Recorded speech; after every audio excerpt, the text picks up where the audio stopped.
So hello and welcome to another episode of Interviews with Experts. I'm Frederick Dunn and this is The Way to Bee. Today my guest is Stephen Repasky. Steve is a second-generation beekeeper, a nationally recognized speaker and consultant from Pittsburgh, Pennsylvania. He's an Eastern Apiculture Society certified master beekeeper and past president of the Pennsylvania State Beekeepers Association. Steve was previously on the board of directors for the American Beekeeping Federation, and he's currently an active member of the Pennsylvania Queen Bee Improvement Project, as well as the Penn State Pollinator Research Advisory Board.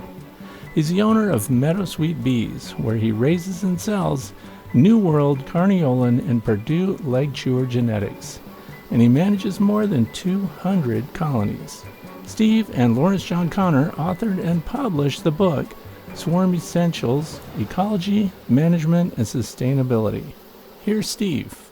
Good to see you, Fred. How are you? Great. Thanks for agreeing to talk with me today, because this is a very, very important and timely interview with experts, and you're the expert. In fact, you wrote the book on Swarm Essentials. So we've got a lot of cool stuff going on with swarms. Everybody's interested in swarms, but I'm going to talk about you overall. For the people that don't know you, you're in the state of Pennsylvania, correct? Yep.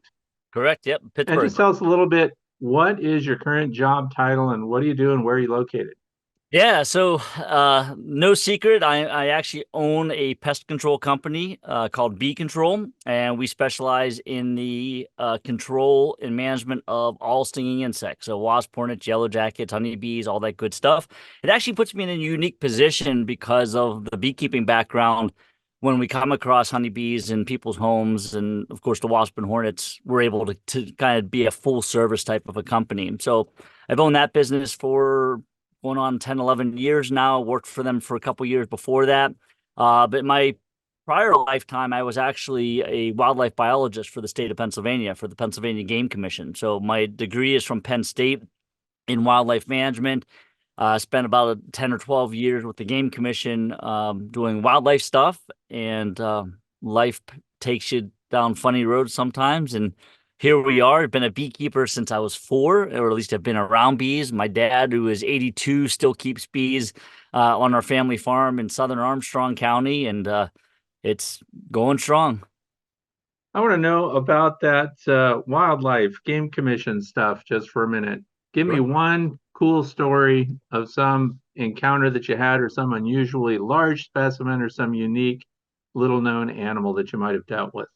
I think that the one of the best memories I have, two best memories, one of the coolest things I've ever done was a winter hibernaculum survey for bats in Huntington County, where we were going into a cave, crawling on our belly, very tight spaces, I don't know, half mile or so deep into this cavern to count bats. And this was right before the white nose syndrome appeared and wiped out bats in Pennsylvania. Yeah. So that was a cool thing I did. And probably the thing that I'm most known for during those years was the Game Commission did a fawn survival study in central Pennsylvania. And I was the crew leader for the one up in the Cohana Wild area, where we captured and radio collared newborn white-tailed deer fawns and monitored them for survival over a period of 3 years. So I was in charge of the crew there, where we had encounters with bears and elk and rattlesnakes and got stuck in mud and all kind of fun stuff. So there's story after story after story as my time as a biologist, but some very good years there at the agency. I did not know about your involvement with, because I know about white nose syndrome. As a photographer, we did photography of the decline of those bats. Yeah. A lot of people listening right now may have no clue what we're even talking about, but there's a profound impact on the bat population. And what was the species? The North American brown bat? It was a little brown bat was the biggest one, but I mean, all the species we had, the little brown, the big brown, the hoary, the red, there are a number of bat species. I mean, we lost literally 99% of our bat population in Pennsylvania. I mean, just whole colonies just wiped out. You could almost not tie it to, but it's almost the equivalent of colony collapse in honeybees, in the Varroa mite. It just massive collapse and a lot of issues, and what causes it, and we're not sure, and why is it changing. Yeah. The good news is here we are almost 25 years later, and bats are slowly coming back, but they have such a low reproductive rate. It's just a slow comeback, but they are Yeah. coming back, and we still don't know what caused it. We know it's a fungus and Yeah. stuff like that, but Yeah. And some for those who may be wondering, it caused the bats to come out of hibernation midwinter when there was no food, right? And they just died in the snow. they And never really went into a torpor or a state of hibernation, and yeah. they constantly fidgety and using up energy and just couldn't make it through the winter and just perished by And the thousands. do you know this statistic? Is it I was told that we need 100 years of perfect uninterrupted reproduction to get them back to the numbers that they were at. That's probably about right, because each bat can only reproduce one pup per year. Yeah. So that Yeah. takes a long time to reproduce, unlike honeybees, which they could swarm 2, 3 times a year and Yeah. Yeah. back up. Honeybees, people like us end up with too many of them. That's my Oh, issue. yeah. That's where I was right before I came in to start this. We were out in the bee yard. So anyway, that's what we're here to talk about. But the other stuff is super interesting too. So I don't mind sidelining to something that I'm personally curious about. And the fawn study, I know somebody heard you give that intro in there. So what was the finding? What was the survivability of a white-tailed deer fawn? Surprisingly fairly good, but what they did find, we had two different study areas. One was in the mountains of central PA and one was in the farmlands. In the mountains, they found that bears predated fawns much more than coyotes. And for the hunters out there, a lot of hunters think that coyotes are the number one predators. And what we found were bears were actually higher than coyotes, not by much, but they were there. But bears, coyotes, and bobcats were the top three, followed by poaching. And then in the farming areas, it was mostly coyotes and automobile getting hit by a car or Yeah, getting caught up in farm machinery, making hay, yeah. type of thing. So So people are good news is that poaching. deer are doing They're, well. So they're poaching fawns, like they're having fawn burgers. I think it's just, well, so when the poaching incidents that we came across were mostly of the old, after they had their spots were gone and they were older in the fall, and Okay, guys still in the okay. freezer for whatever, or just having fun, which isn't good either. So you're part with the Game Commission. Were you an actual officer that enforced regulations and No, took people I was, down? And nope, I was a wildlife biologist. I was not a game warden. Yeah. no flying double grapevine takedowns from you, eh? No, none of those. Okay. All right.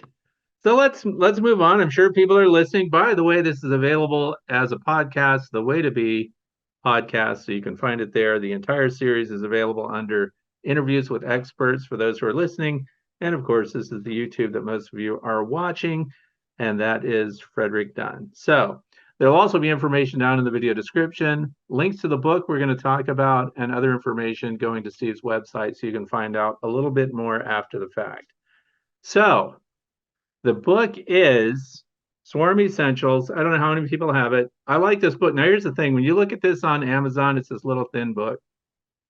But I like to tell people that this is information dense. You put a lot of stuff in here. So I'm going to let people check that out. And I highly recommend the book, so we can say that ahead of time. And what inspires you to write a book about something as seemingly obvious as swarm collection, management, prevention, and so on? Yeah, and that's just, you hit the nail right there, Fred. I mean, at the time when this all came about, I was talking with Dr. Larry Connor, who, if you're in the beekeeping world, you know who Dr. Connor is. Long-standing retired professor, author, lecturer, researcher, etc. And I, in my beekeeping happenings, you start to research and you buy books and you're buying books and more books, and you start to see that void. And something as simple as just swarming, the only time you ever found information was maybe a chapter or a few paragraphs in a book that says, oh, hey, by the way, honeybees swarm in the early spring and you might want to put supers on, or you might want to make a split, and here's how you catch them, and that's it. And it was, I think, spurred ultimately by the number of questions I would get from new beekeepers of, what is a swarm? How do I deal with it? I mean, I saw this chapter, but it doesn't tell me anything. Mm-hmm. And I would, every time I saw Dr. Connor, I would say to him, you need to write a book. Because at the time, I was not an author, never saw Mm-hmm. myself as an author. And he kept saying to me, you write it, you write it, you write it. And that went on for about 3 years. And finally, I can't remember where we were, maybe an EAS conference or something like that. And we sat down together and had a dinner and started talking. And he's writing down notes and writing down notes. And at the end of the dinner, he slid the notepad over to me and goes, "There's your outline. Now write it." Mm. So I looked at it and it was funny. Just the more we talked about swarms, and just like you and I are doing here, just a normal conversation and talking about swarming, we essentially wrote a book as it is. So what I ended up doing was sitting down from my computer and just started talking and typing as I talked. And lo and behold, I had a lot of the pictures I already needed, and we put it together. I like to say we threw it together, but we put it together and did some edits, and lo and behold, it still sells very strong today. 10 years old. It's a 10-year-old book. We're talking about doing a second edition, but it constantly gets sold. I mean, I think we're in our third or fourth reprint. Probably close to 10,000 copies or more sold, which for a niche topic in the beekeeping industry is huge. I mean, it's certainly not a New York Times bestseller, but I guess as a person, I'm very realistic. I'm very to the point, and I'm also very practical.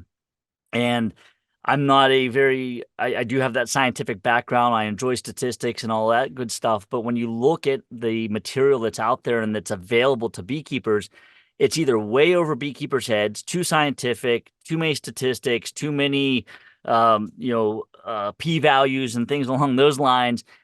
And the opposite is you get 2 chapters in a book or 2 paragraphs in a book about a topic that needs expanded on. So kind of hit the nail on the head with Swarm Essentials, and much to my delight, to this day, we get people buying them, say they've bought the book and they've bought it for other people, and it worked out very, very well. And the goal of that book was not really to go in depth, super biology wise, which, as you know, as a beekeeper, biology is very important, but more so talk about just what beekeepers are seeing. And as a master beekeeper myself, one of the things I've noticed over the years, whether I was testing other individuals or teaching classes or just in discussion,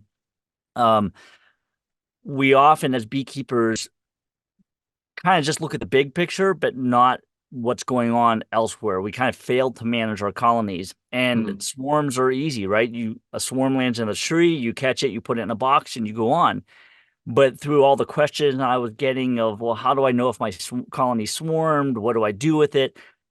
Swarm Essentials was developed, evolved, and was printed, and it takes a deep dive basically into the hive itself. And the topic of my talk that I give is Swarm Essentials. What's really happening in your hive? What does the swarm cell look like? When do they emerge?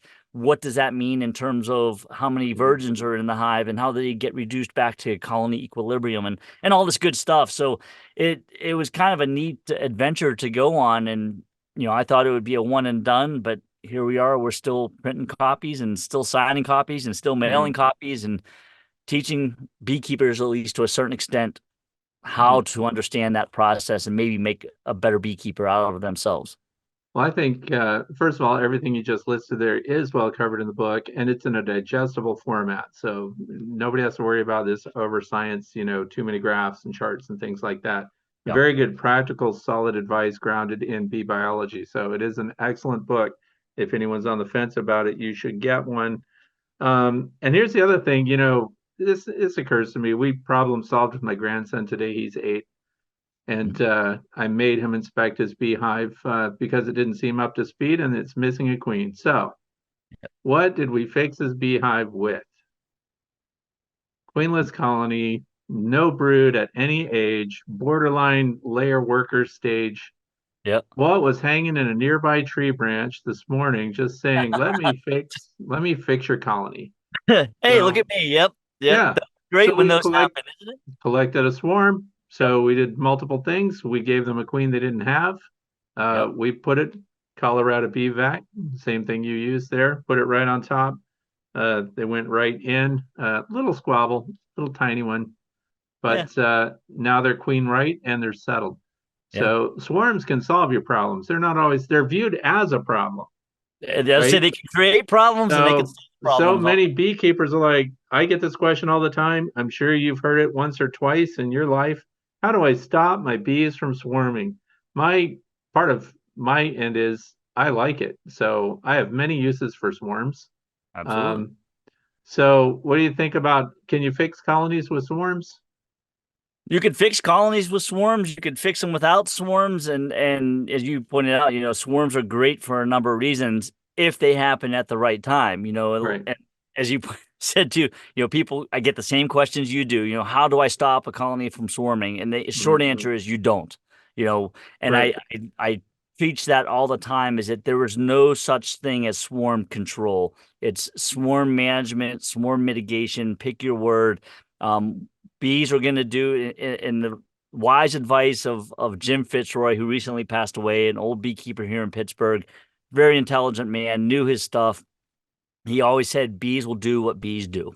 And that's what we have to keep in mind as beekeepers. We can't stop that natural instinctual urge. Bees want to swarm, especially healthy colonies. Unhealthy colonies, not so much. But our goal is, as beekeepers, we have to remember we're not there to intercept the natural process. We're there to actually manage it to benefit us, however that may be. Do we get to occasionally stop a swarm? Sure, pure luck, but we can at least get in there and try to mitigate and manage and do to our best of abilities to kind of keep those bees in the hive, so to speak, so that we have an increased honey production and bees aren't moving into neighbors' houses and things along those lines. But I love swarms, and that's kind of what I wrote the book too. Is I really enjoy the process. They're fascinating. They're fun. Oh They're yeah, exciting. yeah. It never gets old. Yeah, No, I mean, I can't tell you how absolutely. many times I've sat back and said, "All right, you guys are in the middle of swarming. I'm going to sit and watch, take pictures and video.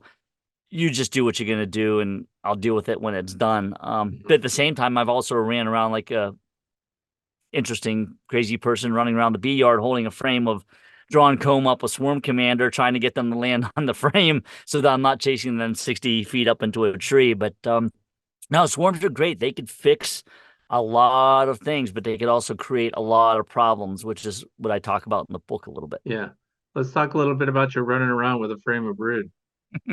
Yeah. Now, is a brood enough to act as an attractant, or did you have to touch it with a little swarm commander? Yeah. So I just use brood comb, right? I don't actually pull living brood out of there. Yeah. Swarm commander. I love that stuff. I'm not sponsored by it. I wish I Yeah, I was. mean, I'm not But either. Yeah. Scott Derrick, who is the inventor of that product, great man. Met him when the product first came out, and went back and forth with him and got a couple samples and talked to him. And boy, did a product that took off. That stuff is fantastic. I buy that by the case every season and give it out to beekeepers as door prizes and things along those lines. But going back to me running around with a frame of brood comb, one little spritz of that brood commander or swarm commander on that brood comb, you get in the midst of that cloud and you just hold that frame up as high as you can and get slightly upwind of them so they catch that odor. And I've caught more than enough swarms, than I can count, where they're swirling around, and as they're moving, you're moving, trying to stay in the center. And a lot of times, as soon as you get a half a dozen workers that land on that frame and they start fanning with the real NASA off, man, they just all start coming in, and that's a neat circumstance as well. I mean, if you've never had a swarm just kind of land on you, it's fun. I mean, and it's a thrill. But yeah, it works. Sometimes it doesn't. They ignore the pheromones, but a lot of times I could stop a colony from flying way up and getting to land. And a Sure. lot of times you don't even have to hold it long. As long as they start to land, I'll prop it up on a limb. I'll set it up against a hive, and before you know it, the whole colony's on that frame, and you can't get any easier than that, right? You pick up the frame, put it in a box. Have you heard of the swarm reacher? The swarm reacher. Oh yeah. The pole with a The little plastic clip that goes on the end of a pole? yep, yep. Yeah, it sounds like you were using your arm as a swarm reacher, but would you have a purpose for something like that? Would you something You way could, up in a tree? yeah. I mean, Yeah, I've done it. I've used those poles where I've duct taped a frame to a sure. pole. Yeah. Anything you can, screw a frame into a pole and get it up to where they are. Especially if they're on a big limb that you can't cut or shake. I've cut trees down with swarms in them before, just because, hey, why not, right? But yeah, there's lots of different ways. And that's one thing I don't talk about in the book. And I might have to add is just different ways of catching swarms. It's, you could shake them, you could vacuum them, you could do all this fun stuff. But with that frame, you get it up in there and let them start walking onto that frame. And eventually that queen will be on there. And as soon as you have the queen, you can put that box directly below where they are. And over a course of a day, all those bees up on the limb will filter back down to where the queen is. And a lot of great ways to do stuff like that. That's interesting because I was going to ask you about Swarm Commander. I actually use it sometimes because I don't shake my swarms into the boxes. I try to get them to walk in. Yep. Sometimes you get a stubborn cluster right on the front of the hive that won't go in. Yep. And the tiniest spritz, or in this case, these little capsules, a little dab inside up in the back. And it's just like they found the queen in there and in they go. You know it. Yep. One of the questions I get when I demonstrate that, and I just demonstrated it yesterday, does that compete with the queen's actual mandibular pheromone? I would say no, because it's two different pheromones, right? I mean, the queen pheromone is part of that whole process, but the Nasonov is a completely different pheromone, as you know, two different glands, two different ends of the body. And I think, and this is where more is not better. Right. So if you put too more much, is worse, actually. Yeah, you can overdo it. Yeah. Yeah, absolutely. And if and this is the neat thing about talking about beekeeping is, you start on one topic and it splinters into 7 different topics. Swarm Commander mimics the Nasonov pheromone, and the Nasonov pheromone has 7 chemical components. One of those is quote unquote lemongrass. So the nice thing is that when you use lemongrass, it's one component. When you use Swarm Commander, you have all 7 chemical components. But lemongrass, as well as many other chemicals, can act as a bug repellent. We see that in our natural bug repellents, citronella, lemongrass. Too much actually repels them. So in that case, yes, it would actually cause an overpowering of just colony pheromones in general. And then you could have that kind of issue where they either abscond or they won't come in. And those little capsules I have found is just strong enough to do exactly what you said. Just kind of coax them in and say, hey, come on in, do your thing. And you don't need a lot of Swarm Commander. In fact, it's so potent. And this is where I always tell people, I am not sponsored by the company because what we talk about so much, but it's just a really great product.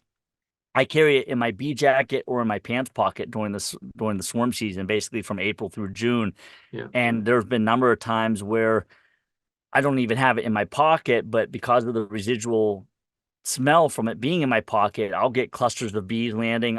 Twice now I've had swarms actually land on my bee jacket while I'm out working, and you're standing there and you're going, wow, there's a lot of bees around me. And you look and they're all just clustering right on where you are. So, and let's mention that too, because when the cluster forms like that from the Swarm Commander, I made the mistake of putting a little bit of it on a tree branch.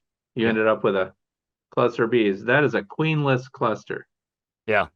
So so you have to be careful because you're creating a bunch of, they're not orphans. I mean, people panic and think, well, what are you going to do with them then? Well, eventually they will move on. Yeah, eventually. But, it's one of those things too, even with swarm traps, I see a lot of comments of people saying, I put up my swarm trap and within minutes there's bees investigating. And it's not so much that they're scout bees, but it's just that aroma that they're attracted to, and they'll follow you around. I've had them come in the truck, and Well, the good news about scout bees, though, is if they do, because they are just out foraging and they find that pheromone and they get derailed and go to wherever the pheromone's coming from. The good news is they're social influencers. So when they get back to the hive, if they are making preparations to swarm, then they'll be able to communicate the location of a suitable cavity, right? Hopefully. And they're the original YouTubers, right? They go out, they get product, they come back, and they show their stuff, and they garner viewers, and the more viewers they have, off they go. So they tell everybody, they convince them, and there we have the honeybee democracy that Dr. Tom Seeley talked about. I was just going to mention that, and that goes right to that book. Which is so let's talk a little bit more about Swarm Commander or other lures that you've used, how you use them when you're trying to collect a swarm.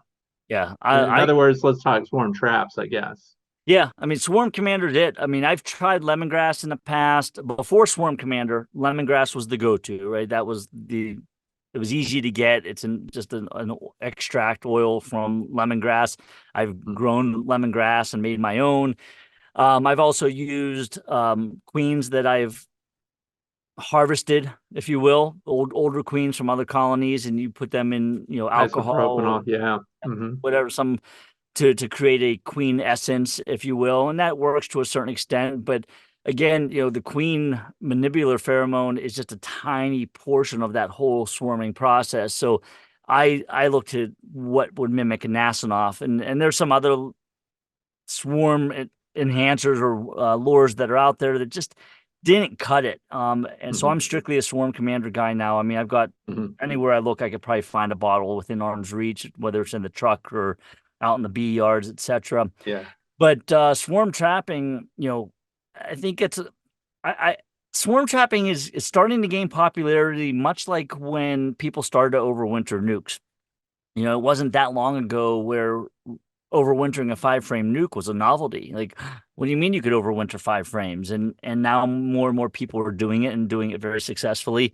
And now swarm trapping is one of those things that not only can you obtain feral genetics, right? We never know where the bees actually come from unless you actually have a hollow tree with a colony in it for several years and you can pinpoint that. But swarm trapping not only allows you to harvest other genetics from other areas, but also capture your bees before they head out to potentially move in your neighbor's yard. We have a swarm trapping program at the Pittsburgh International Airport where I run about 150 colonies out there. And before I even did that, that's been going on 10 or 12 years now. But prior to me putting bees out there, they were getting bees on the airfield. One of those pictures is in the book, the famous picture that went around the world in 24 hours, a swarm of bees on a Delta jet. So now what we're doing is we're putting swarm traps up about every quarter to a half mile around their air operations area to kind of just stop the swarms from getting on. A few get by, but we catch quite a few swarms. But swarm trapping is one of those things that everybody can do. You don't need a lot of specialized equipment. 8-frame box is what I use. I make swarm traps as swarm traps. I don't use them for anything else. And pretty simple, straight setup. Dr. Tom Seeley has a nice little guide on setting swarm traps and bait hives. And I always jokingly tell people, read all that and then forget about it and do it the way I tell you to do it. And Dr. Seeley wrote my forward to the book, or wrote the forward to the book. So he's a great guy. He's fantastic. It just mind-blowing how intelligent that man is. But, I took what he found as part of his study and just adapted it to what worked for me. And that's just an 8-frame deep with a solid bottom board, migratory top, 6 frames of undrawn comb or undrawn foundation, a frame of drawn comb, another frame of undrawn foundation, Swarm Commander, put it up 6 to 8 feet, done. I mean, it's a pretty straightforward process, and there's all kind of other designs and stuff out there, but swarm trapping is just another piece of the puzzle, if you will, I guess, when it comes to managing bees or managing that swarm impulse and capturing free bees, which I don't think any bee is ever free. We ultimately pay a price in some way, shape, or form. Yeah.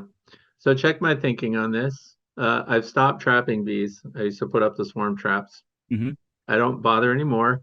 And that's because now I was fooling around with QMP, the temp queen that's being sold at Better Bee. Right. And I stopped using that too because I found out this year that Swarm Commander works just as well. And I also need to put out the same disclaimer you have. We are not working for Blythewood Bee Company. We just like the product, same line as you. American company, American product. Okay, good guy. All right. So here's what I've ended up doing is I use it early in the spring on a tree branch, the tree branch that I want them to use. And I get a collection of bees, maybe a queenless collection of bees, but they're leaving pheromones on the branch. And in some cases, they're even putting a little beeswax on there. And that becomes my frequent kind of like a stagecoach stop off for their bivouac. And then I just collect them there. And I actually take it one step further than you because of the weather and everything and sun exposure. Just like any other product, stuff breaks down. So I'll actually take a pill bottle and spritz several sprays on a cotton ball and put it in the pill bottle, drill a bunch of holes and zip tie it to the limb. That way it never really goes away. And I caught swarms this year. They kept landing on the one limb and I was catching them, but I wasn't paying attention to it. And lo and behold, there was an old small, it wasn't even a pill bottle. It was a little vial from Swarm Commander that 4 or 5 years ago had zip tied to that limb. Like one So of these. yeah, something's, yeah, Yeah. something, yep, like that. And yeah, you're right. I mean, it's just one of those things that you create that artificial landing spot, and they don't all go there, but the Right. odds are high that if you're in your bee yards quite often, and I always in my book I talk about it, and in my talks I speak on it. Between the hours between 11 and 2 is when most colonies will leave, or most swarms will leave their colonies. So if you're in your bee yard over that lunch hour, there's a good chance you're either going to see the swarm or take off, or you're going to watch it hang from a limb, hopefully where you Mhm. put some swarm commander down. And yeah, that's a great way of doing it. And I do that in addition to swarm traps because I've got more bees than I do traps, and I can't catch all of them. So it's nice to be able to set those temporary bivouac landing spots for Okay. them. I'm going to check my thinking again. Is this a waste of time? Here's what I'm going to tell you. All right. So we get those little traders that just followed a pheromone that they have no queen with them, and they created this cluster that's probably, it's a good pound or so of bees. Yeah. Then I shake them into a butterfly net. I keep them overnight. So stress them out a little bit, make them think they have nowhere to go. Then in the morning, I walk out and I put that on any hive I want to add foragers to, Yeah. and they go in. Is this a bad idea, an okay idea, or a terrible idea, and why? Well, I'm gonna throw a monkey wrench into your system there because my thinking is that, are they really queenless, or are they scouts leading up to a potential spot to live, right? So we Mhm. know that prior to a colony swarming, even before they even leave the colony itself, the hive, a scouting party can leave, and it might be several hundred or several dozen to several hundred bees, and 1,000 bees is substantial amount of bees. So I'm wondering, in your case, maybe you're just taking a scouting party and rehoming them, and are they really staying there, or are they going in to make you happy, and then when you leave, they're like, "Hey, Fred's gone, let's go back home and take off." So I'm wondering I if don't maybe like that analogy. I don't like that story. but I'm Okay. wondering I wonder if it is a scouting party, so to speak, where, and I've seen this in swarm traps where there's bees there for days and days and days, and you're like, man, it looks like a colony. You open up and there's not really anything, and Mhm. then eventually the entire colony shows up. So I'm wondering if that might be what you're experiencing. Not to say you're wrong, but my mind went down the scouting party route. So it may not be helping as much as we think it I don't think is. it's helping, but I don't think it's hurting anything either. I mean, you're Yeah. taking them, you're going to put them in another colony, and they're either going to join that colony. As we know, foragers are more likely to be accepted into a colony than, especially if they're bringing back goods, than anything Okay. else. But Another angle. All okay, right. So I did the same thing. Now let's say that they are foragers, or not foragers, but scouts that are looking for a new place to live. And I picked a colony that was weak and not very productive. Let's say that colony potentially had no queen. They're just dwindling. And so when I took this manufactured swarm and I park them on that landing board, and let's say these are the scouts and they go in, because they do go in, but then they discover no resident queen, could they then go back to the hive that's about to send a swarm out? And then could that swarm ultimately end up occupying a queenless colony?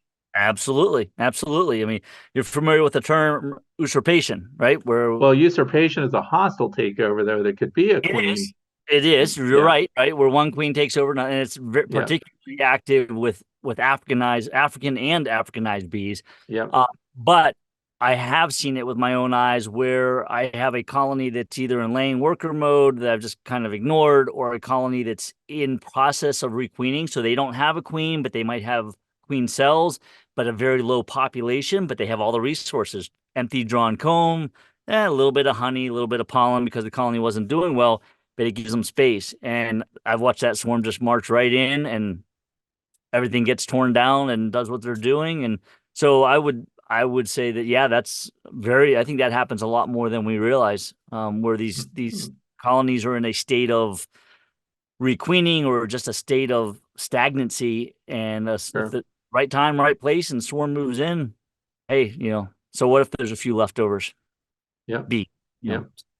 no, I like absolutely. it. I Bees do like it. bees do what bees do, right? I mean, that's the Yeah. fascinating thing. That's what keeps us going with honeybees is all these different scenarios, and we could probably talk for 2 hours just on this little scenario that you and I have been talking about. Well, no, the whole point of it is get the conversation going and get people experimenting, especially if your apiary is busting at the seams, you've got all the bees you need. This is a great opportunity to just feel your way through it and kind of see what the responses are to Yeah. introducing swarms to various hives and things like that. And introduction methods. What is your best or favorite method that's least disturbing to the bees to introduce a swarm to a hive that already has some bees in it? So you mentioned this earlier about how you don't like to shake bees. You like to let them walk in, so to speak. And I don't really shake bees either in a way. But my best success with putting bees into a colony is literally just dumping them in. I mean, just letting them. It seems rough and tough, but also with the number of colonies I have, the lack of time Right. that I have, Yeah. that's what works for me. Ideally, what I will do is if I see a swarm that I'm capturing from some other location, I'll snip the branch. I don't like to shake. I don't like to dump them and then let them walk in. I don't like to vacuum them if they don't need vacuumed. If I can take them intact, I'll take them intact and I'll set them down into my collection box, whether it's a nuke box or an 8-frame box with frames on them.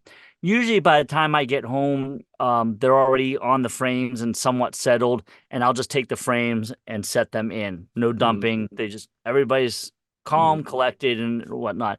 But if you're in a hurry, that you pull them off of that limb from the box, the cardboard box that you had in the back of your truck for 3 weeks. It has holes, and you duct taped it to catch the swarm. I pull a couple frames out, put the bees down in, give them a good shake, put my frames back, close them up, and let them do their thing.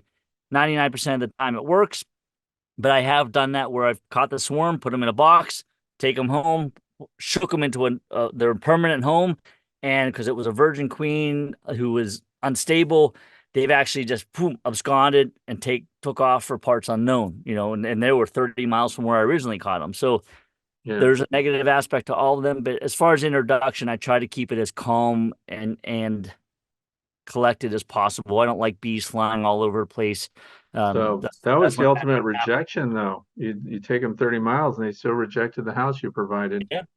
I That's think I don't. it happens with virgin queens. I see it a lot with virgin queens. They're antsy. Yeah. They sit, Yeah. and that's where a frame of brood, open brood comes in handy. You could kind of anchor them and let them sit. Sure. I've also found that the longer you keep them in a box, the more settled they get, especially with virgin queens. Yeah. Virgin Also, queen, that's a good point. Do you recommend keeping a swarm overnight before hiving them? if you can, I mean, there's a lot of variables, right? I mean, what container are they in? How much ventilation? What's the Let's say temperature? they're in Colorado Bee Vac boxes. Oh, well, the Colorado Bee Vac box. I mean, the great design about that is the whole top is screened, right? Yeah.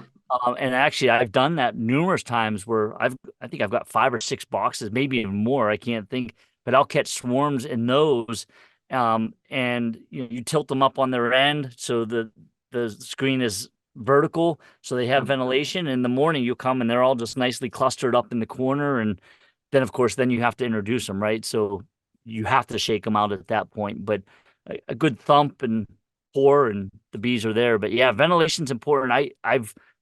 I'm not ashamed to say I've cooked swarms before, just because I put them in a box that was too small and just transporting them a short Yeah. distance. It happens. But the more ventilation you can Yeah. have, better. And if you could have them ventilated and keep them in a cool shaded spot, basement, garage, wherever, yeah, definitely keeping them overnight Now is. let me ask you this. Transporting them in a box, you said too many in the box and they overheated and you cooked them. Not that I've ever had that happen to any bees under my control or care, but were they Mhm. wet? Did they seem like a pile of wet bees? Yeah. Yep.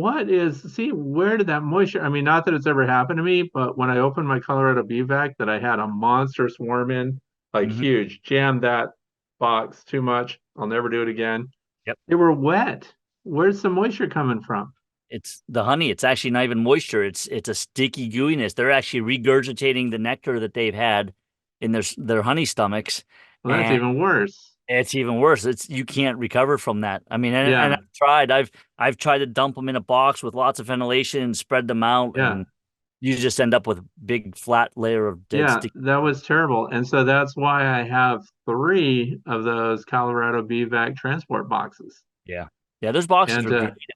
Even if and you don't. people are gonna think this was set up because the opening of this video shows that very thing. Yeah. It doesn't show the dead bees or anything, but it shows multiple boxes being used to introduce into a single hive. So Yep. Yep. No, that's those are, I cool. mean, again, there's so many products out there and it's trial and error. And I've tried homemade bee vacs and, so every now and then there's that one product that comes along that person just nails it. And that's one of those products, just like Swarm Commander. And again, we're not sponsored or paid by any of those guys, but No, no, no, none of when a this is, product works, and it we get works. no kickbacks. The Colorado Bee Vac, but you introduced me to the Everything Bee Vac, so I have both. Yep. And the And everything feedback also has its place, right? I mean, yeah, that small swarm that's high up that you can't quite reach, or yeah, I like them for those swarms that are interlinked on chain link fence or vines sure, where you can't get to everything. yeah, And of course, the nice thing about that vacuum too is that you could buy a second container, right? So you could swap it out on larger swarms, yeah. but there's still that issue of too many bees too fast with a lot of pressure and Okay, you can only have one Bee Vac and you have to buy it. Is it the Colorado Bee Vac or the Everything Bee Vac? oh boy. That's a good question. I hate I don't want to say I hate to say this, but I would go with the Everything BVAC for the sole purpose of that it's lighter, it's easier to carry on a with a backpack, it has backpack straps. Yeah. I can get up with a long, duct You tape got your the controller right here. controller Yeah. right there, and I would rather swap out multiple buckets than I don't know if you ever tried to carry a Colorado BVAC up a 30-foot ladder. It's I bang. don't, but I have the 30-foot hose. Yeah, that's an option So, too. but Yeah, that's harder on the bees, right? Because they have to travel that 30 feet of hose. right, because you need higher suction to get Yeah. from that front down to the bottom. So by the time it's light suction at the end of the hose, by the time they travel 30 feet, 30 feet to the bottom, they're at full force and it'll work. But I have both, and I have multiple containers of both, and each one has its own purpose. I carry the everything back BVAC during the swarm season because Mhm. that's when I need it most. But when I'm doing my removals and other things like that, the Colorado BVAC has a play. And if I run out of boxes to catch swarms in, those work just as well Mhm. also. And they stack nicely too. Yeah, and my big complaint about the Colorado Bee Vac initially was I have to have a big extension cord wherever I go. But Yeah. now I use a DeWalt power station, Hmm. and it is strapped right to my Gorilla cart, which has the Bee Vac on it and everything else. And now I just wheel that thing right wherever I need to be. Yep, and that works as well. I have a Yeah, generator. I bought a generator when I was using the Colorado BVAC, but yeah, that is the downside. You have to have electric. The everything yeah. BVAC for the short times that I need it lasts Yeah, I've never run that battery out. Have you?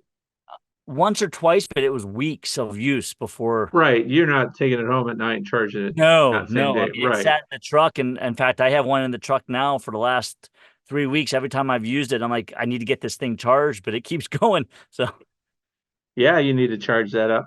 Okay, so we're talking about that. By the way, people that are listening, watching, links to videos demonstrating both of those vacs will be down in the video description. So I actually had that. If you were designing your own bee vac, what are the ones that are already out there missing? What would you like to have? You can just think about it and have it in your kit. What would it be? to add the Colorado BVAC is great. I would like to see that like in a polystyrene hive to get the weight down. Okay. Smaller motor with a portable charger, running off a DeWalt battery or Milwaukee or whatever, Okay. with backpack straps. I mean, Yeah. lightweight, just portable. I mean, there's the technology is there. It's amazing the stuff you can run off of just a single lithium ion battery. I mean, hedge trimmers, chainsaws, right? I mean, Yeah. all high Yeah. powered stuff. Yeah. So, you could, I would like to see that, like just a lighter weight backpack with more ventilation. So the bucket idea, that everything BVAC is great, but I like the capacity and the ventilation of Yeah. the Colorado BVAC, but Yeah. big motor, funky, you know. Yeah, and I need an adapter plate to unload the bees from the everything bee vac onto my, which I have. I made the adapter plate. They may even sell one too, I think, Yeah. for that. Yep. So, and I have my adapter plate allows me to put them on nukes, any size box. Right. So anyway, moving along. Do you ever collect bees in butterfly nets, things like that? No, not butterfly nets, but I have used my veil numerous times. So I like to Use keep your veil to collect a swarm. hey, times are tough. You have to, Now, just to be clear, you're not wearing it at the time. I have at times. You just kind of With while you're okay. All right. no, usually, All right. I have a couple different just veils. I like to wear a jacket and do my bee work, but in my trucks, swarms are docile, generally speaking, not a whole lot involved. You might get stung on the arm here or there, not a big deal. But yeah, there's been numerous times where I ran out of boxes because you're on your way to the bee yard with 5 swarms in the back. You didn't expect to have that many calls, and you get another call. It's right along the way. So what do? You take your veil, and depending on what you have, I have some that are complete, like the Alexander veils. I have some that are just like a bug net that goes around a hat, and you just adapt and tie things in knots and make it work. It's that's probably the most unique thing I've done with catching swarms is having to use Why not veil. just bring a pillowcase, a giant pillowcase? Well, so I've done that. I also have netting, like they sell the nuke box nets, I guess, laundry Yep. basket nets, I guess we would call Yeah. them.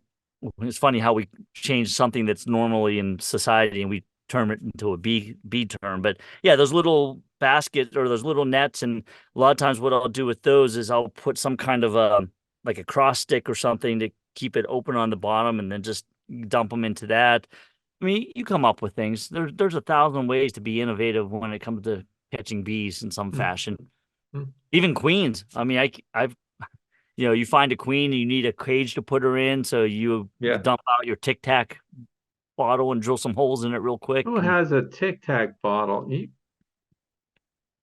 Tic Tac. Okay.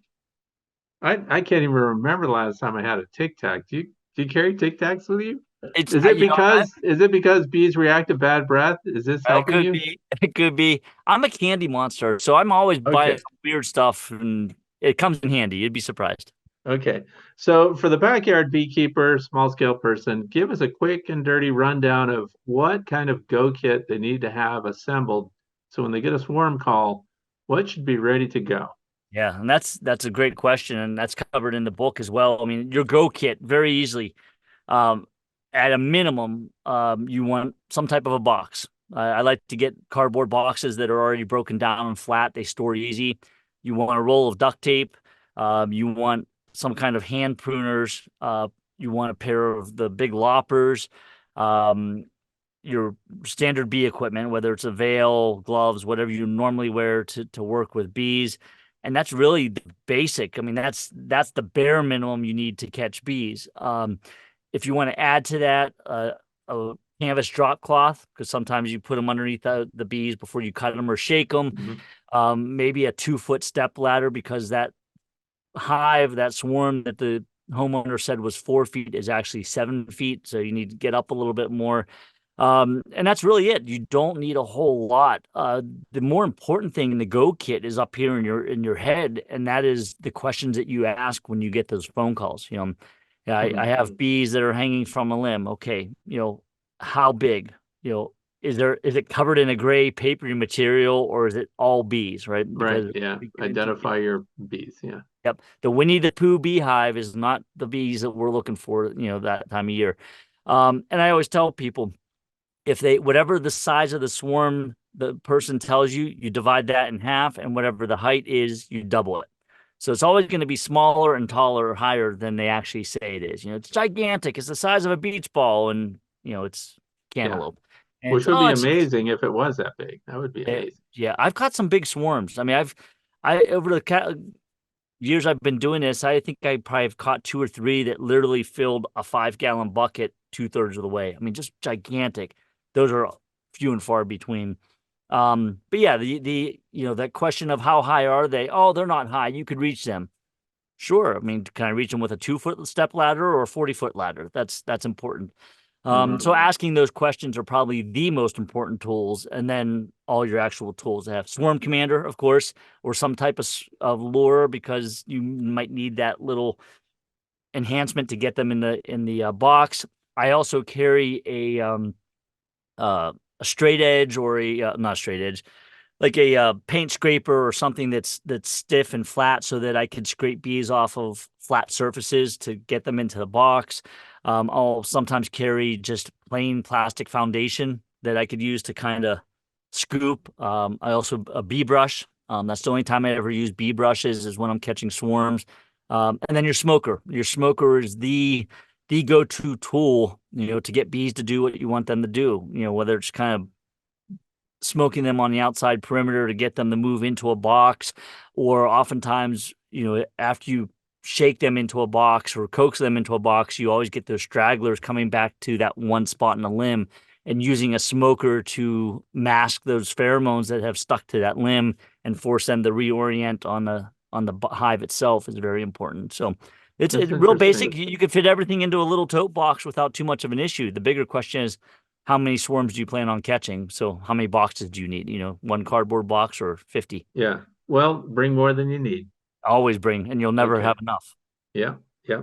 Okay. So this is something I'm getting a lot of people. And so I want to know if this is on the rise. Hot hives, hot swarms, Africanized traits, genetics.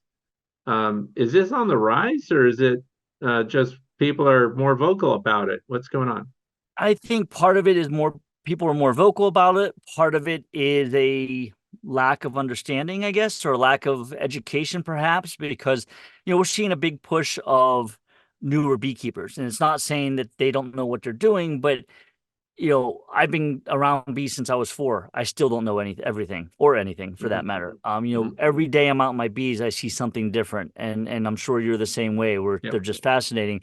So we tend to personify certain actions. I had somebody say the other day to me that they had a hot hive because one bee chased them back to the house. I said, that's not really hot. Is that a Karen bee? Can we say that? Was it Karen?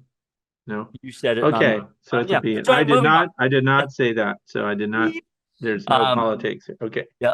So I think a lot of that. So what constitutes a hot hive? Because I had a nurse come up to me at the VA hospital, and this guy said he couldn't get out of his bee yard. There were so many of them on his veil, he couldn't see through them. Yep. That is a hostile hive. It is, or is it? So I don't know. You tell me. Question. Couple of quick stories. So we used to help manage the bees at the Pittsburgh Zoo. And one of the guys workers at the zoo was going into the hive and inspecting. And he called me. He says, "Steve, I need your help. Where are you?" And I said, "Well, what's going on?" He says, "My smoker's out and there's bees all over my veil, and I can't get the smoker lit. I don't have this. I didn't have that." So I explained to him what to do, because I was nowhere near him and able to help him. And I ended up talking to him later and said, "What was going on?" He said, "Well, everything was fine. And then I was looking for the queen." So one of the techniques of looking for a queen on a frame is to, if you see a cluster of bees, to bend down and blow lightly on it to disperse the bees to see if the queen is there. And he said he was doing that. And the more he did that, he said they just got angrier and angrier and angrier. Turns out he had several bananas for lunch. And the chemical component in the alarm pheromone of the honeybee is the same chemical component in bananas, which is isopentyl acetate, right? So it's a very similar. Is it the same? It's identical? I think it's identical. I'm pretty sure. Yep, okay.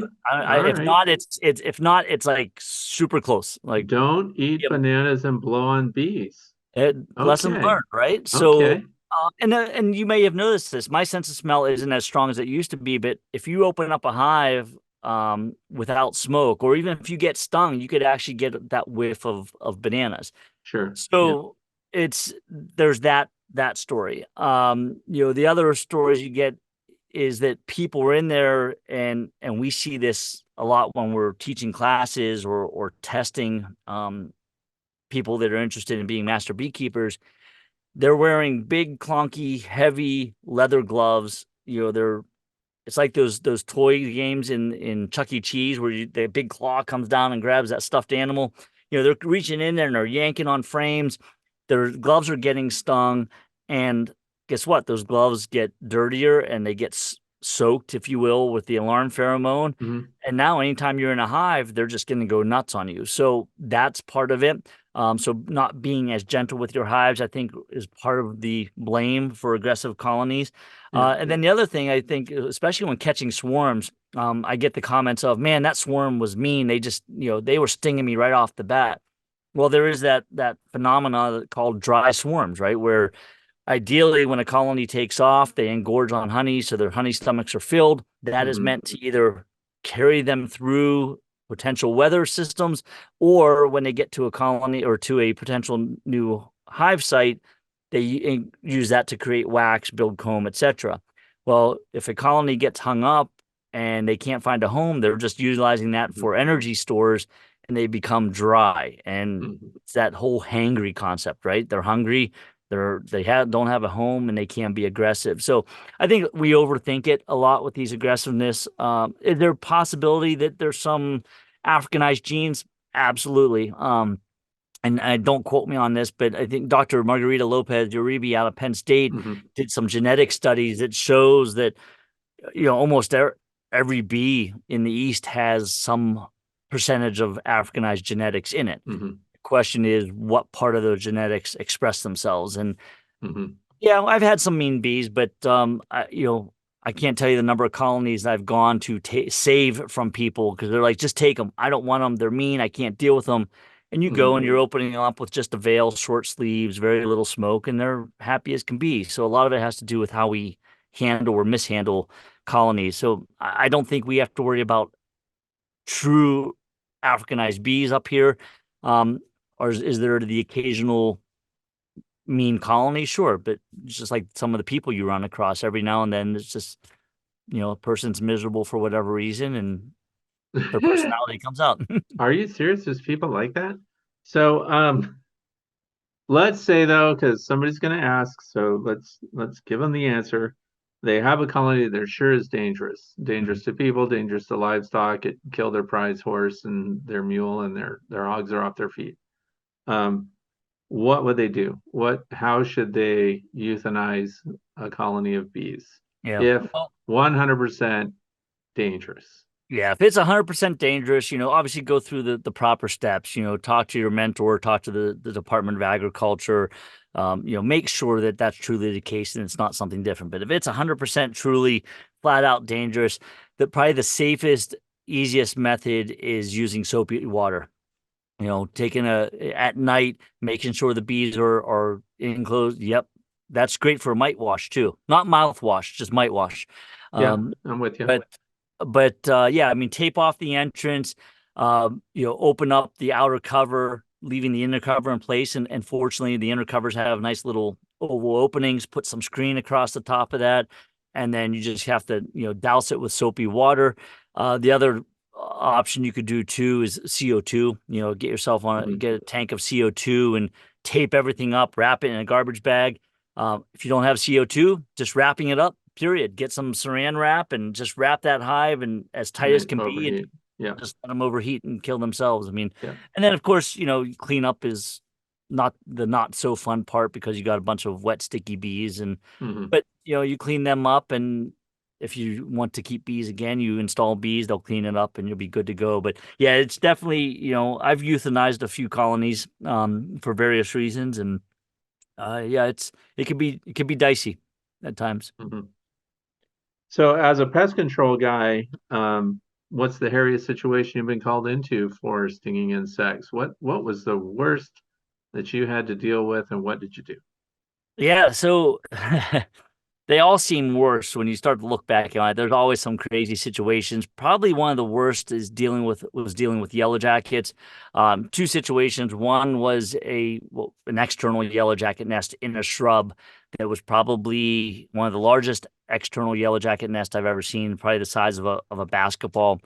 And they just, I mean, you looked at them and they came after you. I mean, I came around the corner and I got whacked right off the bat, so I had to go get suited up right away. And they were just, I think I have video of it somewhere, and this was years ago, but I videotaped it and they were just, I mean, the buzzing was intense and they were just pinging off the phone, stinging gloves, stinging your veil, jacket. I mean, they were just everywhere. That was the worst outside encounter. The worst inside encounter was a similar situation with yellow jackets. The homeowner had gone away on vacation, and the yellow jackets, as they are notoriously known for, they chewed through the drywall and actually built the nest into the living space of the house. And there were yellow jackets flying through the room, and just, I mean, yellow jackets, it just takes one little insect to set off the alarm and they all just come pouring out and go nuts. So nothing that's ever been life-threatening dangerous for me, but certainly intimidating where you wish you were somewhere else, other than holding 2 cans of insecticide in your hands, hoping for the best. So what is it? This is something that probably that only a commercial person would have, the insecticide that you use.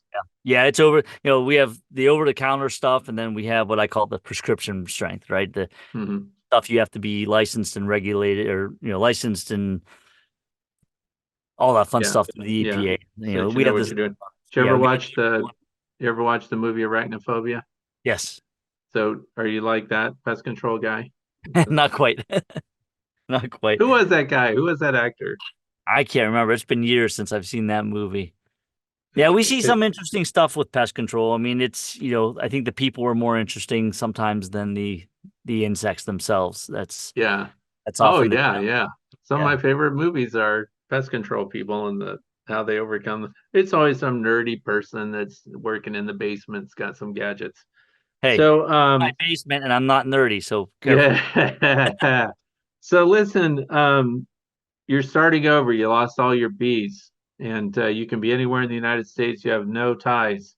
Where is the best place in the United States to keep year-round colonies of bees? The best place to keep year-round colonies of bees? That's a good question, because, I don't think there is a best place, because everywhere you go, you're going to have challenges, right? So if you're in Florida, you've got year-round nice weather, and you have continuous flows, but you're dealing with Africanized bees, you're dealing with heat, humidity, mosquitoes that are twice the size of the bees. You get out into the Dakota where there's an excellent honey crop, but then it's done, right? And you got harsh winters. You get into sunny San Diego, 70-degree temperatures, gorgeous scenery, Africanized bees. I think we're sitting in the best place, Fred. That's probably the best answer. The Northeast really, actually, even more so than Northeast, western part of Pennsylvania, Ohio, New York, West Virginia, we're fortunate where we have a winter most years. We have a good spring crop. We have a good fall crop with knotweed or goldenrod or whatever it may be. And we actually see cycles of the honeybees, and we're able to manage cycles versus like Florida, it's just continuous brood year round. And I'm not sure I would want to deal with that. So I think we're sitting in it. I really think we are good. The eastern half of Pennsylvania, not so much, because they get a spring crop and then their dearth starts now and they have nothing. And that's just more stress, right? More money, more stress. So we're sitting on it. I really think, I say it tongue in cheek, but I honestly think we're sitting on one of the best places. I mean, we've got a lot of resources. And and don't interpret that as being an invitation for everyone to bring their bees here to Pennsylvania. We think that you're probably doing well exactly where you are. Yes. And we're not a friendly state. It's like a guy up in Vermont that gave me his business card one day and says, "We are home most Sundays and hope you are the same." So it's a good one. Was that Mike Palmer? No, but he's up there in the western side of northern Vermont. And he's in a great spot too. Speaking of great spots, I mean, Lake Champlain, all those areas. I mean, there's the Champlain Valley.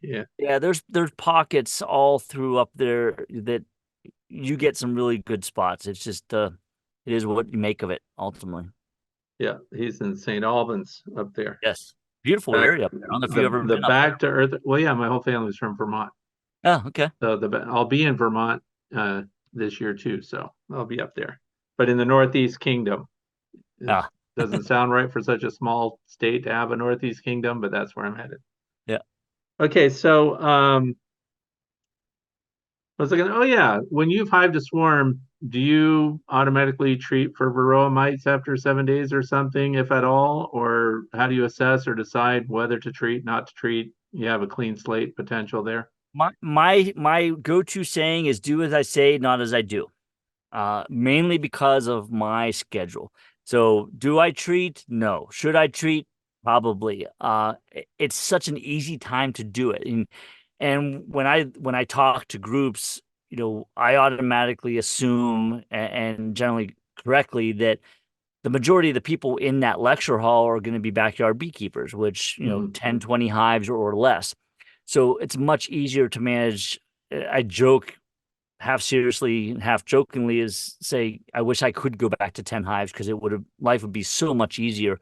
But yeah, the best time to treat is when they're broodless. And when you catch a swarm, you're putting them in a box, you really have 3 weeks to get some type of treatment on them. And of course, you could argue that, you don't want to treat your organic or treatment free or whatever, different management styles out there, and that's okay. But if you're going to take advantage of the biology of the bee, that's a perfect time, and the biology of the mite, that's the perfect time to treat. An oxalic acid dribble is great. Oxalic acid vapor is great during that time period. You could even use the hard chemicals like amitraz, but it's make sure it's a flash treatment. You follow the directions, all those good things. I wish I had time to treat all my hives. There's been times didn't have time to even install the swarms. It's dump and run, and I'll check them later. A few years ago, we did some work with Penn State and Dr. Lopez Uribe, and we actually I caught 75 swarms that year that we used, and I had a protocol of I installed them in a 5-frame nuke, every single swarm, unless they were too big for the 5-frame nuke. Then they went into an 8-frame, but we gave them undrawn foundation, one drawn frame of comb. We installed them and we just let them be bees. And we came back after 3 days and assessed the colony for colony size. So how many frames of bees? 1, 2, 3, 4, 5, etc. Virgin queen versus mated queen, because that drawn comb, if there was a mated queen in there within 3 days, she was already laying in it. If it wasn't, it was virgin queen. And then we let them go. And then we started. That was the whole month of April and May that we caught swarms, and we started doing mite counts at the end of May through October. And surprisingly enough, the mite counts really didn't jump until end of July. It were all zeros and ones all the way through, May, June, July, and then that first week of August, everything skyrocketed. So even treating a swarm when you first catch it doesn't mean that they'll be completely mite free. You might still get that push later on as the bees start to produce brood, etc. So it's a great time to treat for sure. And it's just a matter of, do you have the time to do it? Aside from varroa, what's the number one pest for honeybees that you deal with? Beekeepers. There you go. Bad beekeepers. Piss poor beekeeping. And again, I say that tongue in cheek, but I'm serious too. No, it's true. Yeah. We're the worst enemies. I mean, we do so much to cause stress to bees, and I'm not talking from a environmental standpoint. I'm talking about going into our colonies too often, using too much smoke, using miticides incorrectly, just a general lack of knowledge of how to manage bees. And talking to Dr. Connor about this too, we get into this dichotomy of treat and don't treat, but we don't have that discussion of how to manage bees properly. And I think that's where we lack as beekeepers, and even as master beekeepers.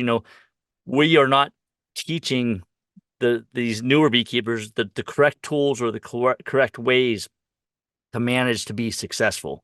And I think it's a lot of the newer beekeepers get into this black and white, it's a yes or no answer. And if you're on Facebook, you see that, right? I mean, where there's no understanding as to what, if I asked you a question and said, Fred, what do I do about screened inner covers?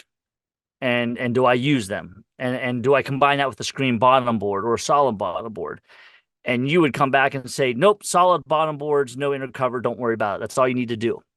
So I go out and do that. Yeah. But I don't understand why I did that. Yeah. And Yeah. that's where we're missing all of it, is that we do what's told, but we don't understand why we were told to do it that way. And there's also a lack of discussion on that. And we see it on Facebook where I also want that instant gratification. I call it the Amazon syndrome, right? If I need an answer or if I need anything, I want it the next day. I see that in my pest control company. People call, what do you mean you can't get here today? Well, I'm sorry, there's 500 other people that have called for a service. And the same thing with beekeeping is, or the other one is I see people that post and say, I was in my hive today and I did A, B, and C. Was that the right thing to do? Well, if you already did it, it's kind of too late to go back. So I really think beekeeping is beekeepers are the worst enemy to the honeybees. Beyond that, varroa mites, climate change, monocropping, overuse of pesticides by homeowners, not farmers. I think farmers are pretty good about following directions because they have to. Homeowners, if it says 1 ounce, we're going to use 4 ounces and hope for the best. Yeah, and really kill it. Yeah. Yeah. Okay. All right. So aside from your books, Warm Essentials, what book should every beekeeper have on their shelf? Honeybee Biology and Beekeeping, 3rd edition by Dr. Dewey Karen and Larry Connor. Yeah, I like think that that's book. a really great all-around book.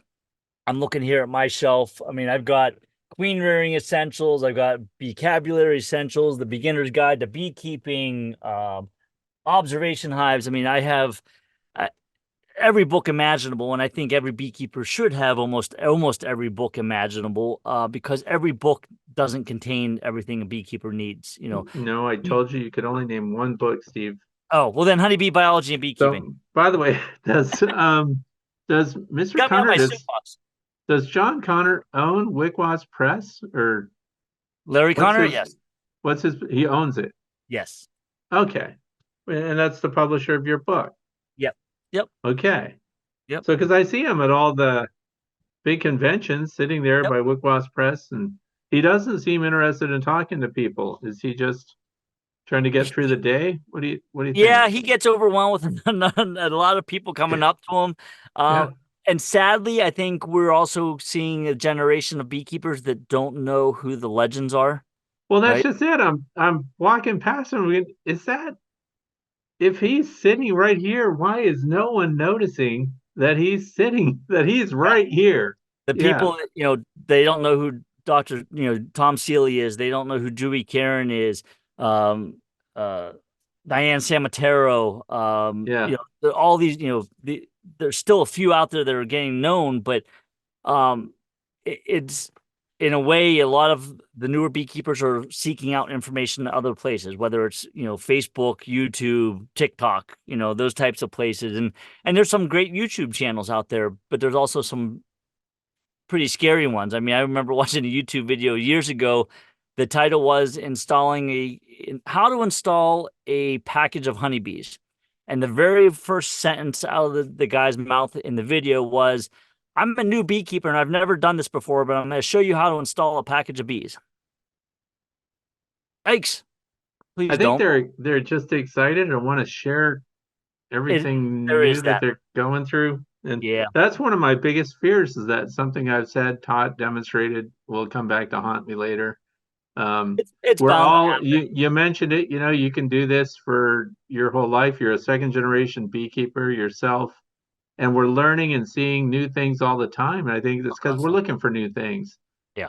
Some people feel like they've got the answers and they cross their arms and sit down and they know it.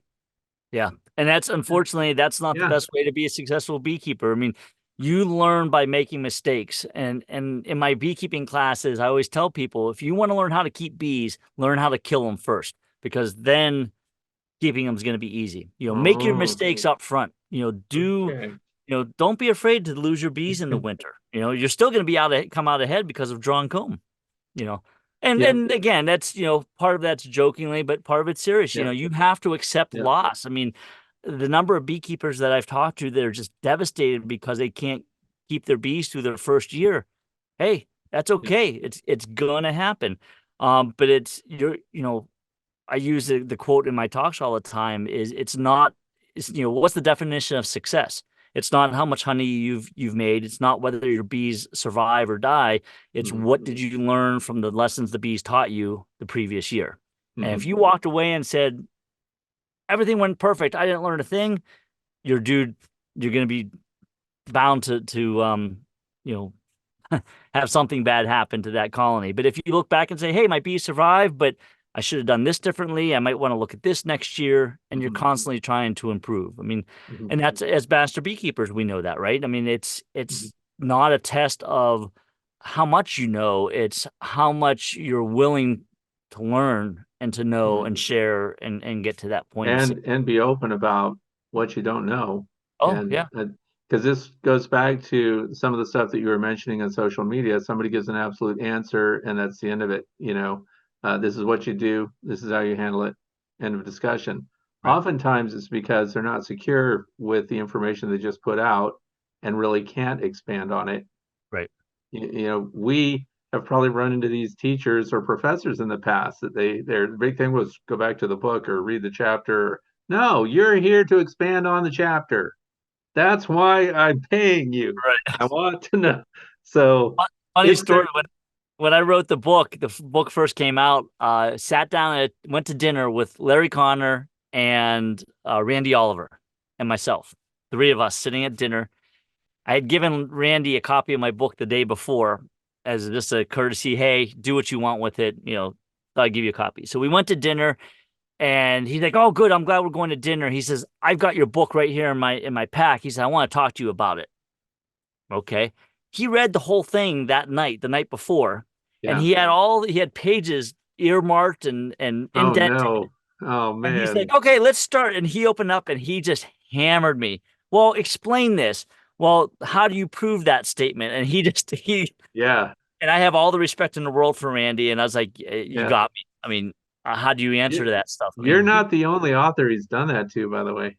I believe it. But he's a biologist, and I see where his mind is going with that. So it's, you have to be able to stand behind your statements and explain. Absolutely. Absolutely. And I really love it when someone asks or challenges something that you said, because they need us. We need ourselves to have the knowledge to explain and fill in the blanks.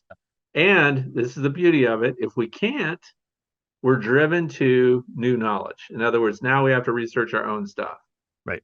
Why am I doing what I'm doing? Why did I tell them to do that? I want people to question everything. I always hope that somebody asks a question that I don't know the answer to. It pushes me into new territory. And Randy, he's just so polite all the time. He's never going to hurt anyone's feelings. No. Just he's Mr. Sensitivity. Yeah. And he's no, but I love the matter of fact. Hey, what does this mean? Why did you say it? And why do you believe it? And why are you telling others that it's true? Yeah. That's the kind of challenge that we actually need. We need a bunch of Randy Olivers out there holding their feet to the fire saying, prove it. Yeah. And he does that. And he does that on the listserv. Yeah. He does it. I mean, he calls people out, and it's not out of trying to be offensive. He's explain it, and he may not have the answer either, but he wants to know why you have that answer. Right. Yeah. Question everything. That's what we're here for. Okay. Yeah. So I question every day I go into the bee yard. I question myself. What am I doing here? Oh, really? So you have imposter syndrome when you walk out of the bee yard. So where is this beekeeper? You want to really be challenged. Walk around your bee yard with an 8-year-old that's full of questions. That's my life right now. My grandson. That's a great age, though. You actually met him, I think. I did. I did. And I don't have kids myself, but kids of that age they are full of questions. And again, it goes back to what we just talked about is rethinking your answers and maybe explaining it differently and saying, well, kids have a different way of looking at things in an innocent way, and you may have never looked at it that way. And it's like, holy crap, kid. And we need that we need that childlike honesty. Yes. We need, because they question everything. They're just, open about it. They challenge you at every turn. And that can, some people just say, go do something else. But the thing is, what we're teaching them has a perennial result. So we really are investing in our beekeeping future through these children. So Absolutely. giving them correct, well-researched answers and helping them Good books. experiment. Yeah, good books. Yeah, that's part of it.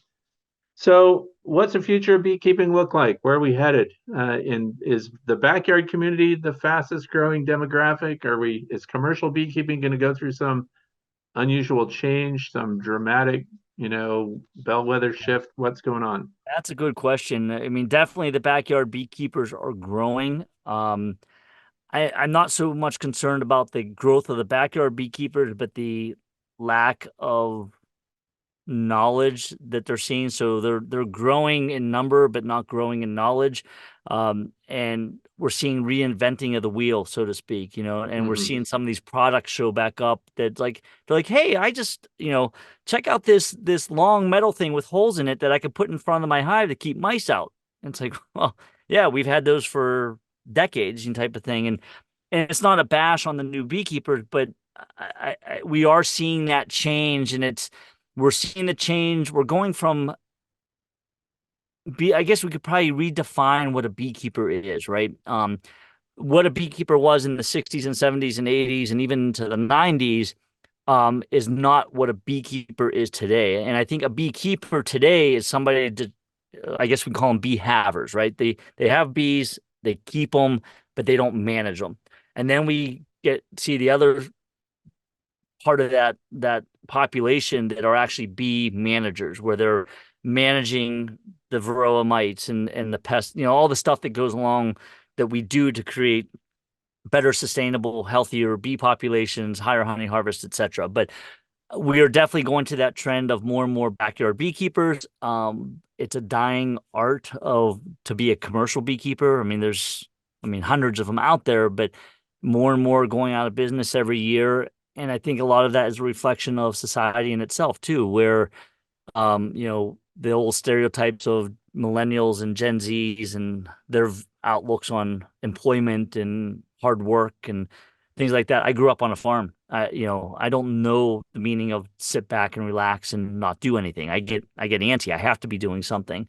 But on the flip side, with my pest control company, I can't find somebody that wants to actually work an 8-hour day. I mean, I have a great crew now, don't get me wrong, but in the last 10 years, it's been a battle just to find somebody. I interviewed people with no experience and they want $35 an hour.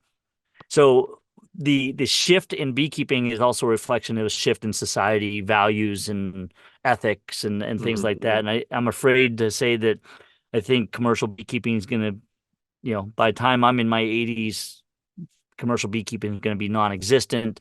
And I think you're going to see changes in the food industry. And, maybe I'm wrong. I hope I am wrong. But I also think the backyard beekeeping is a trend. It's trendy. It's flashy. It's new, slow food movement.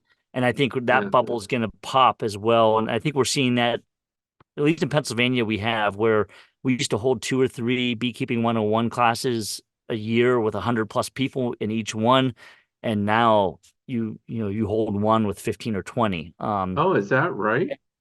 Yep. And I think that varies region by region, but there's a change. The good news is there's beekeepers. It's still an exciting hobby. It's still attracting young, vibrant, energetic people who want to learn about this crazy hobby.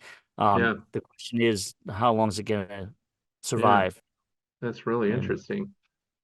So, tell us one thing about yourself most people do not know. Oh boy. Some skill, some talent, some little known fact. That's a tough one because I have so many hats and so many So things. many talents, so many abilities. I don't have any talents. I don't have. I even being an author is still kind of odd to me because I don't see it as an author. I just see it as sharing my experiences. But boy, one unknown thing. I mean, we talked about pest control. We talked about wildlife biology in Penn State. I mean, I'm a diehard Penn State fan, right? Okay. Blue and white through and through. Yeah, I don't know. I mean, I don't really have anything that's kind of unknown. I mean, my life isn't exactly public, but I certainly share what I do. I mean, a big outdoors person. I love to hunt and fish, and I love to stay busy. I can't sit still. I love to travel. I've been to Kenya 4 times to work with beekeepers over there. I'm just very much a people person, if you will, and love to share knowledge when asked. I don't think I'm the type that Okay. an arrogant type of person, but yeah, just hey, Okay. I like to talk bees and beekeeping and And enjoy. I'm gonna throw a plug out there too. If you want Steve Repasky to come and talk to your bee club, or you've got some convention going on with beekeeping, he's a great presenter and provides really practical guidelines. Good speaker, sticks around, talks to people afterwards, exactly what you want in a speaker. So check him out if you're looking for someone to come to your organization. I want to thank you, Steve, for joining me for this interview. It's been really great, and the information is really helpful for everyone.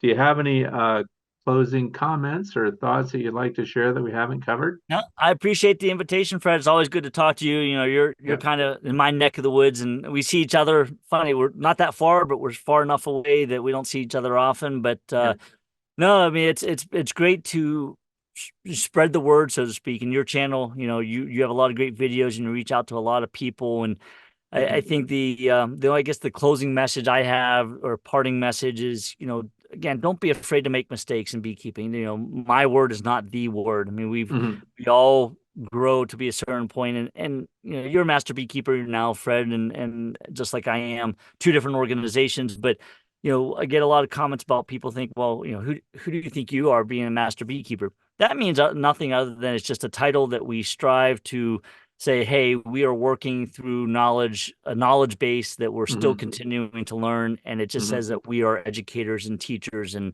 we want to share our information. And that's what we're here for. It's not for the fame and glory or the money.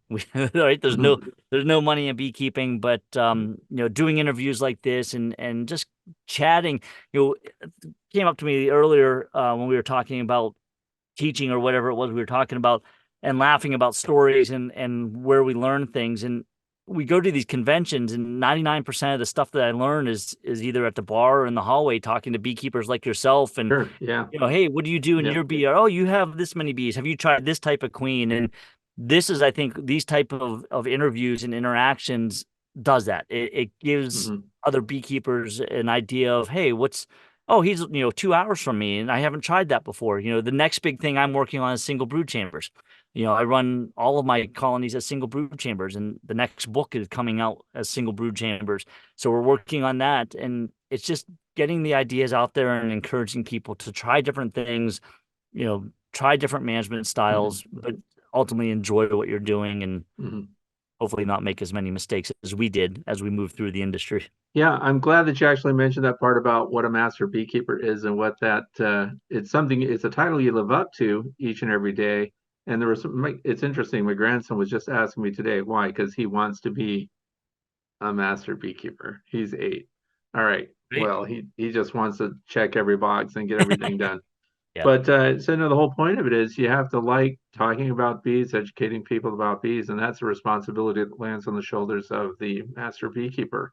And I guess a lot of people in my coursework at Cornell didn't understand that that's really what it was. They were looking for the credential. They didn't realize we have to do research papers, get up in front of the group, and give our own presentations about our findings. And that now it's really public speaking, it's education. And if those are things you don't like, it's not a credential you want. No. And we are looked at as the experts, and that does give us that credential to be the expert, so to speak. But it comes with a lot of other stuff that we have to deal with. But you have to enjoy that. Like you said, dealing with the media, dealing with new beekeepers, getting that random phone call. Hey, you don't know me, but blah, blah, blah. And and I think, like yourself and myself, we didn't do it for the fame and the glory. We did it as a goal to ourselves in a way, but also just to give us that little bit of weight that when we do talk to the media, or we're presenting a class, or doing, interviews like this, that it might hold a little weight to somebody that's trying to learn about what we do in the beekeeping world. It is an achievement. We don't want to understate that. It is an achievement. So there's a lot of stuff to know. And that, speaking of another book, I'm gonna give you one more book that I think people should get if they're really into it. is What Don't You Know by Clarence Collinson. Or was it What Do You Know? I think it's What Do You Know by Clarence Collinson. It's like 500 questions that you open up, and it's a lot of what the master beekeeper exams are and things like Yeah. that. It's like, boy, I didn't know that. I didn't know that. And it really makes you feel dumb. So, Is that a book about, is that like a psychology book or is it actually beekeeping? no, it's a beekeeping book by Oh, it's Clarence. beekeeping. What do Yeah, you it's know? beekeeping. It's called What Do You Know? And I'm looking to see if I have it here on the shelf, and it's not here. Okay. But Dr. Clarence Collinson, retired entomologist, beekeeper, researcher, and Mhm. it's a great book with a whole bunch of questions. But yeah, it's great. I love doing interviews like this, and especially with guys like yourself who can appreciate the the work ethics and the blood and sweat and tears that goes Mhm. into beekeeping to keep the industry alive, and Yeah. really encourage the new beekeepers coming up to move forward. Don't be afraid to make mistakes. Expand your knowledge and kind of take everything that you can. And one of the things I often tell beekeepers too is that don't focus on one person as your Right. mentor, right? Right. You have to talk to 5, 6, 7 people or different authors, and you're going to glean a little bit from everybody, and you're going to develop your own management style, and that's going to be very different from the beekeeper who lives 2 doors down Mhm. from you. So, Yeah. gotta Oh, keep. think about 20 years ago. If you wanted to learn about bees, you grabbed a couple books, but you tracked down the one beekeeper everybody knows and tried to get knowledge off them, and they wouldn't talk to you. It went taught you, yeah. So, And it's even with my dad, I was back in the day in the 80s, beekeeping was simple. You put supers on in April, you took them off in October, you caught a couple swarms, and that was beekeeping. You rarely inspected your bees. Now you have to be a carpenter, an entomologist, everything. You have to know diseases. It just gets to be, burdensome, but you also look at it as a game as Mhm. well, right? Every time Mhm. there's a different level, and you beat that challenge, Yeah. and there's another challenge waiting for you. And that's kind of the intrigue behind beekeeping. And that's where I often wish I had just 10 colonies now, because I really like to just sit down and just watch the bees come and go and smell the Yep. odors coming from the hive, and Yep. listen to that hum, and we're often too busy to do that anymore, especially with larger numbers of colonies. So Yeah. there's a there's a balancing act there for sure. Yeah. Yeah. My grandson was sleeping by a colony this afternoon. He just loves the sound of them. He had his full bee suit on, so he could just be there. That's Well, isn't that a thing now? Sleeping with the bees, right? With I, those oh with yeah, now you're into a whole nother thing with have you seen the hive with the big glass front on it, and Yep. it looks like a sauna, but it's got I think 4 colonies of bees under it. Yeah. Yeah. You basically For sleep on for top people of it. Okay, so if anybody wants to check that out, I can tell you right now it's Dr. Leo Sharashkin Yep. has a hive like that, and it's on his site horizontalhive.com. So Yeah. Isn't it the look, Smiling Beekeeper or Smiles well, it's Beekeeping with a Smile. Beekeeping with a That's the Smile? book. That's it. He translated that. Yeah. Yeah. And he's a Layens Hive guy. But Yeah. if you want to check that out, check it out. And there's a Another lot of interesting, another what? interesting beekeeper. I mean, he's Oh intelligent. yeah, yeah, I mean, yeah, I've yeah, listened to him talk numerous times. I've met him several times, and yeah. it's amazing that the intellect that we have out in the industry. It's Well, and he's from Russia, but he lives in the Ozarks of Missouri, if you can Yep. imagine that. So, and he's just doing a great job down there, and he's trying to keep beekeeping as light and easy and fun as you can possibly have it. So, another great guy to check out. He does not have his own YouTube channel, unfortunately, but I did interview him, so he's in my interview with experts series, right along with this one with Steve today. And so I want to thank everyone for being here and listening. And if you're on podcast, thanks for listening. And if you've got comments and questions, please write those down in the video description here on YouTube. So thanks a lot. And thanks, Steve, for being with me. Thanks, Fred. Appreciate it. And that wraps up another episode of Interviews with Experts. Please visit the video description for valuable links and updated information. Don't forget to pick up your own copy of Swarm Essentials. You'll be glad you did. I'm Frederick Dunn, and this has been The Way to Bee. Thank you for watching and listening.